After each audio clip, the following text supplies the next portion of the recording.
Ladies and gentlemen, boys and girls, children of a certain age, welcome back to the Wrestle YouTube channel. It's myself, Aaron X, and it's Carl Wilkinson, the Duke of Diabetes, the Maple Leaf Magician himself, and we are here to give you our unfiltered predictions and ideas for Impact Wrestling Rebellion, which is this Sunday. And don't forget, ladies and gentlemen, if you are going to watch it or if you're an Impact fan of any kind, leave your predictions in the comments below. We want to know who you think is going to prevail, who is going to succeed at Impact Wrestling's arguably biggest pay-per-view for many a year. So let's get right into it. Fire and Flavor, Kiera Hogan and Tasha Steelz, the tag team champions, the Impact Knockout tag team champions, will defend their titles against Jordynne Grace and Rachel Ellering.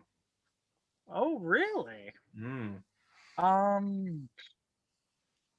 Well, I haven't watched enough Impact lately to really gauge on this one in particular, but I mean, I love Jordynne Grace. I think her Knockouts title reign was really good, but I don't really see her winning a tag title now, so I'll go with the champs retaining on this one.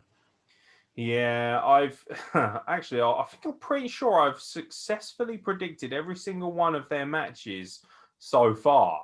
Tasha Steelz and Kiera Hogan, Fire and Flavor, but I'm going to stick when I can say Jordynne Grace and Rachel Ellering. Rachel Ellering is quite Rachel Ellering, excuse me, is quite a big deal actually in terms of women's wrestling, and also a great pickup, by the way. So yeah, hopefully if she's going to stick around long term, then yeah, absolutely, why not? It does feel like at some point Jordynne Grace has got to kind of get back into the gold of things, because it seems like forever since she was Knockouts champion and did anything of true relevance. In a 8-man tag team clusterfuck, because that's what it looks like it's going to be. Violent by Design, Eric Young, Dina, not Cody, just Dina, Joe Doering, who it looks like cosplay Stan Hansen, and I am told by several people is actually apparently a legitimately fucking amazing hard man in wrestling, so please don't kill me, Joe. And Rhino will face Chris Sabin, Eddie Edwards, James Storm, and Winnie Mac. I mean, messy. Yeah, I'll go with Violent by Design. I actually really like Eric Young and the work he's doing right now. Yeah, kind of like bringing Diener over was really cool, like, opening his eyes or whatever. Having just the man beast again with Rhino just running people down is great. So let's go with a VBD on this one. I'm going to go with the faces just because I love Winnie Mac. He's my boy. I also love James Storm. James Storm has rapidly become one of my most wanted interviews. I really want James Storm on a podcast. I just think he's fucking cool. I really do. Maybe because I'm a closet American and I want to be a good old country boy like him. But yeah, no, I love me some James Storm. I'm just going to go with the faces because I don't care about the match, but I guarantee it'll be fun. A lot of fun. Yeah. I can pretty much guarantee that. Speaking of fun, last man standing match, Trey Miguel versus Sami Callihan. This is going to be messy. And I don't mean like a clusterfuck messy. I mean Sami Callihan's going to hurt someone. That's someone being bored, Trey Miguel, who I've met a few times. Lovely lad. But, I think he's going to pick up the win on this one. I think because he stuck around in Impact, he didn't go with, MSK to NXT. I think they really want to push him. So I think he'll probably pick up a very hard-fought victory. Yeah, I'm going to go with Sami Callihan. We disagree again. The first 3 matches, and we've each picked different ones. This should be quite interesting. One of us is going to be horrible at this. I think Sami Callihan. I think that at some point they're going to merge the two and make a tag team out of them, because they have hinted at it.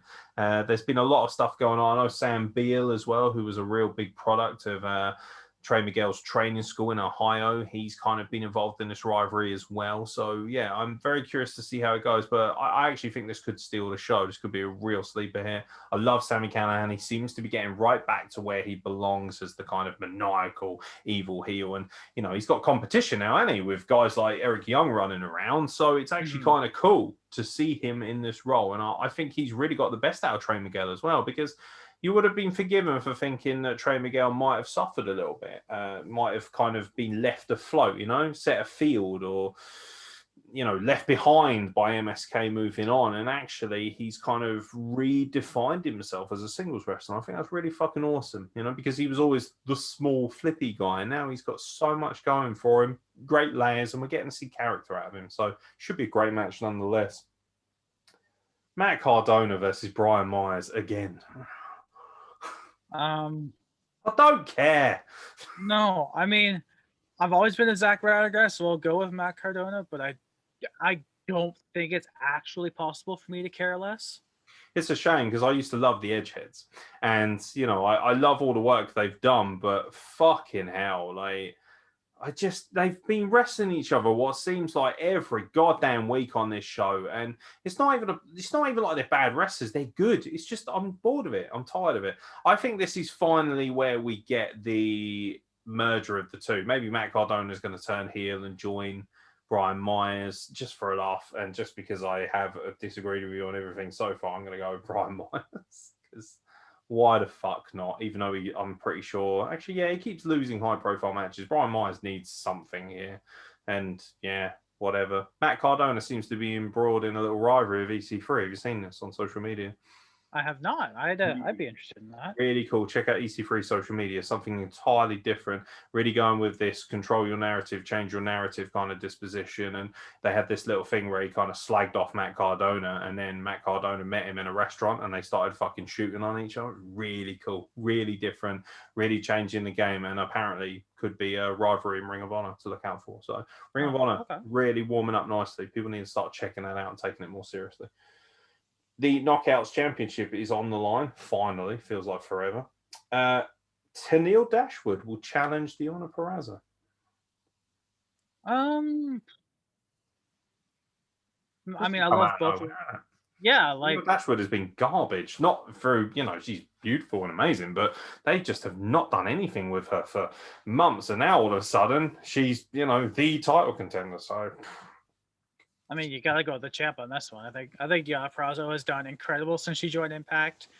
She's what, 2-time Knockouts champion now. So I think she's on a roll. So why bother stopping now? I watched Impact like 3 weeks ago, and both of them were heels. So I don't know what's happened. I don't know who's face in this scenario. I'm going to go with Tenille Dashwood to become the new champion. Again, once again, disagreeing. So we could have a clean sweep at this rate, although there's one here, which I don't think we will. I think that there's just...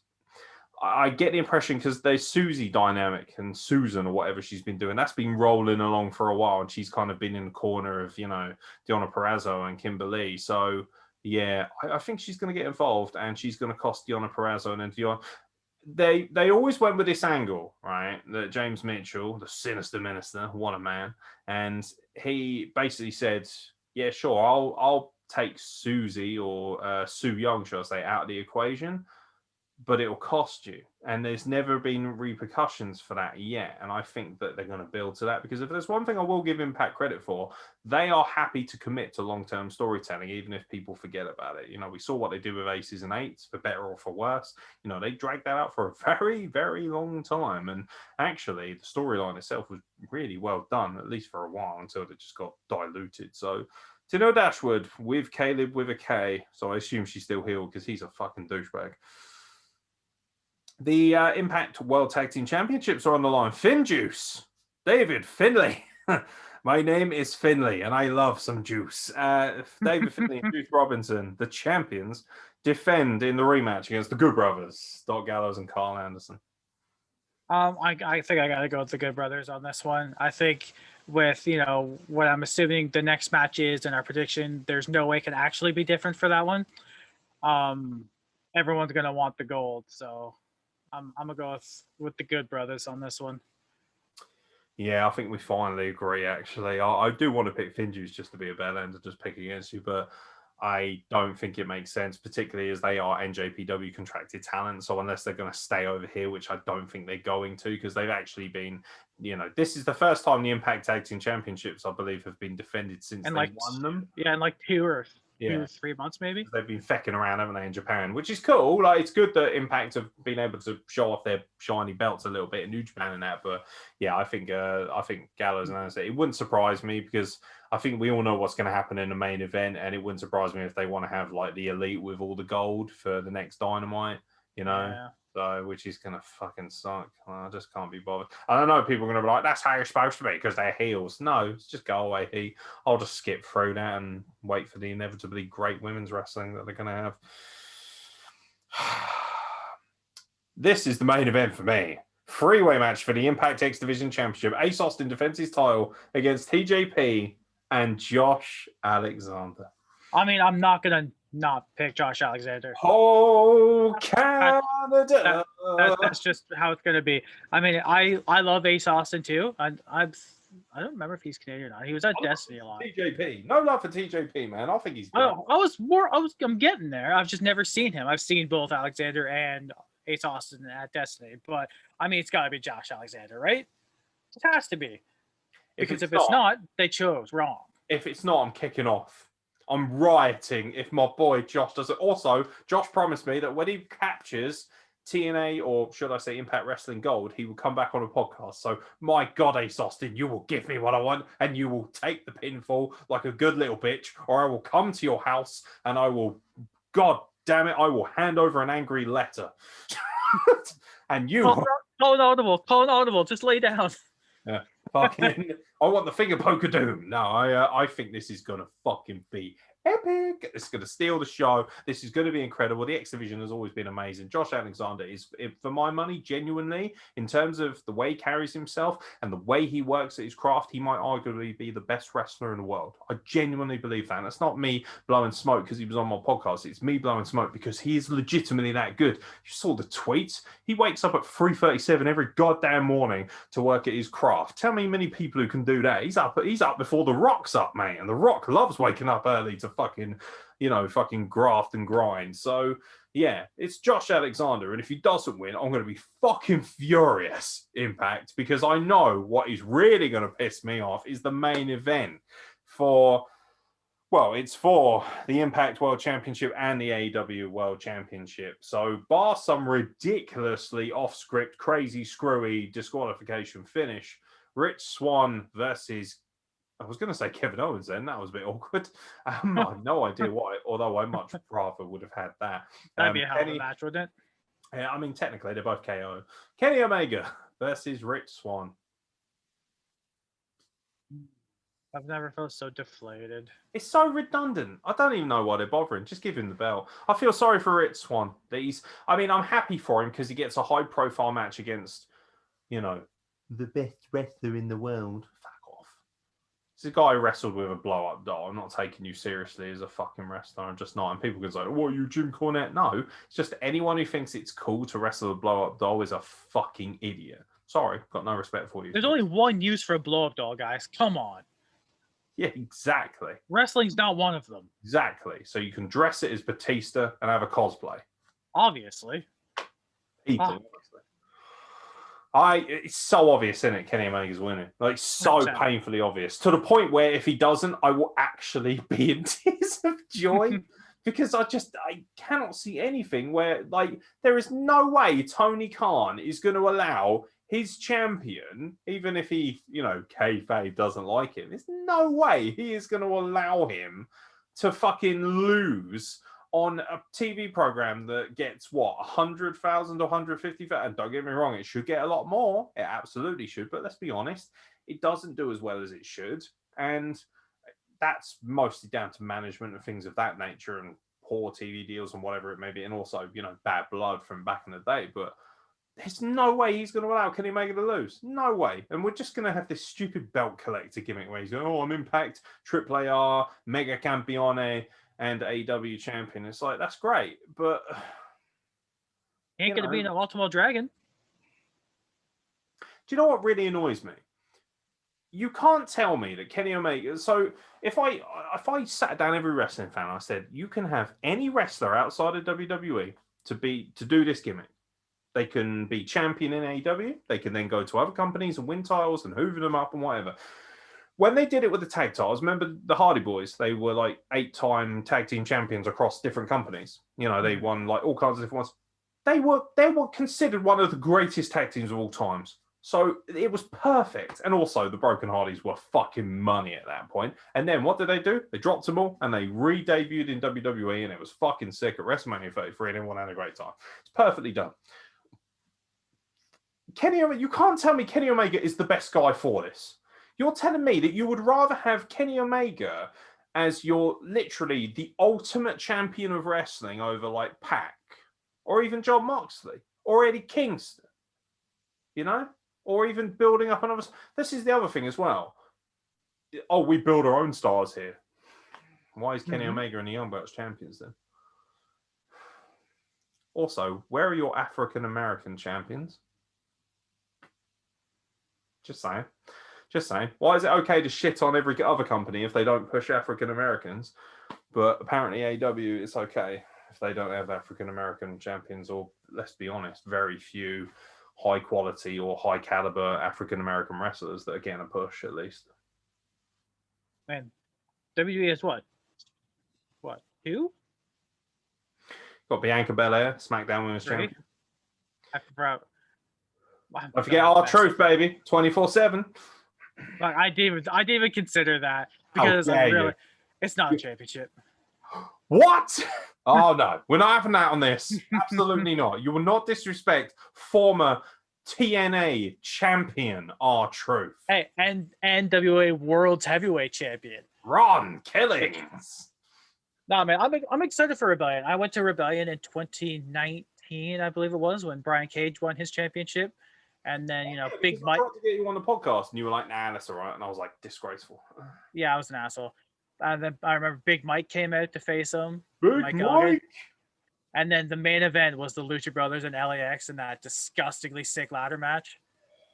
Oh, is that the one where Ray Phoenix comes off the ladder and goes? Yep, just fucking needles to the ground. Yeah. Every week they show that as like crazy moments in Impact Wrestling history, and I'm like, oh! Every time I'm like, yeah, how are you still alive? You fucking maniac! Like, it's just terrifying, mate. Yeah. That's where I got my North shirt that I'm sure you guys have seen me wear because it's my favorite T-shirt because the North. Who doesn't wear a North shirt? It's disgusting. By the way, Josh Alexander, please message me so I can buy more of your merch. And somebody find out a way of sending it to me so I don't have to pay through the fucking heaven and earth. I want North merch. I want Josh Alexander merch. But fuck me, it's like $40 in shipping and customs alone. And then you got to pay the customs charge that the handlers fucking put on you as well. Our Royal Mail, our national service. And believe me, I would know. I used to work for the cunts. So fuck me, like just a lot going on there. A lot going on. But yeah, no, I think it'll be good, to be fair. I really do. Yeah, that'll be it, ladies and gentlemen. Don't forget, leave your predictions below. Let us know who you think is going to win at Rebellion. Yeah, Carl Wilkinson slightly disappeared there, which was awkward. So you'll just turn into some sort of weird ghost. Like, get a proper green screen, you cheapskate. Put your comments in. Yeah, put your comments in. No. Don't know why we're doing that, but it is what it is. Every time someone does a ghost impression, all I can think about is Zombie Linda. Do you remember when Linda was in a wheelchair? And before WrestleMania X7? Yeah. And then, so if you ever watch OSW Review, who have heavily influenced everything that we do here, they just take the piss out of it rotten, and they basically like claim that she talks like a ghost, and like, Vince, spread your legs for me. No, that's all I can think about. It's so random, but it is what it is. But yeah, no, leave your fucking predictions in the comments below. Let us know who you think's going to win, and also let us know if you're actually going to watch it, because I'm probably going to stay up and watch it, most definitely, and I'm excited for it. Except for that main event, I'm a bit bitter about that. It's going to be bittersweet because it's going to be good, because regardless of whether or not we like Omega, he is a good wrestler, and Rich Swan is fucking great. So it's going to be a barn burner. It's just when you watch two guys wrestle and you know the outcome since the match was initially announced, it kind of deflates you a bit. It's kind of a boner killer.